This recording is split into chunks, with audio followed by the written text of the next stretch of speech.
Hi friends, మీరు చూస్తున్నారు Samba bullet mechanic from Tirupati. ఈరోజు మన దానికి క్లాసిక్ 350 సర్వీస్కి వచ్చింది. చైన్ స్పైట్ పోయింది అనేసి ఈ బండి చూసుకున్నారు కదా. చైన్ స్పైట్ ఆయిల్ లేకుండా మొత్తం పళ్ళన్నీ కట్ అయిపోయినాయి. చైన్ స్పైట్ పోకూడదంటే మనకు మెయిన్ కంప్లైంట్ ఆయిల్ వేయాలి. ఆయిల్ వేస్తే ఆ ప్రాబ్లం రాదు. అండ్ బ్రేక్ షూలు, రబ్బర్లు ఆయిల్ చూసుకోండి ఎంత బ్లాక్ అయిపోయిందో, ఆయిల్ మార్చాలా. చైన్ స్పైట్ వెనకాల అంతా ఫిట్ చేసుకునేసిన.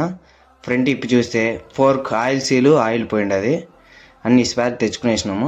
చూసారు కదా, ఫోర్క్ ఆయిల్ సీలు ఆయిల్ రెండు చేంజ్ చేసి ఫిట్ చేసి ఆ తర్వాత డీజిల్ ప్రోస్ క్లీన్ చేసుకోవాలి ఇంజను. ఎందుకంటే ఆయిల్ చాలా బ్లాక్ అయిపోయింది. చూడండి కొత్త డీజిల్ ఎట్ అయిపోయిందో మొత్తం క్లీన్ చేసుకుని రాయల్ ఎన్ఫీల్డ్ క్యాన్ పోయేసి వాటర్ వాష్ చేసి మొత్తం పాలిష్ చేసి దాని అవుట్లుక్ ఎట్టుందో ఒకసారి చూడండి ఫ్రెండ్స్. మీది కూడా రాయల్ ఎన్ఫీల్డ్ ఏదైనా కంప్లైంట్ ఉంటే మన షాప్కి రండి. తిరుపతి ఆరోగ్య ఫార్మసీ పక్కన కొర్లగొండ.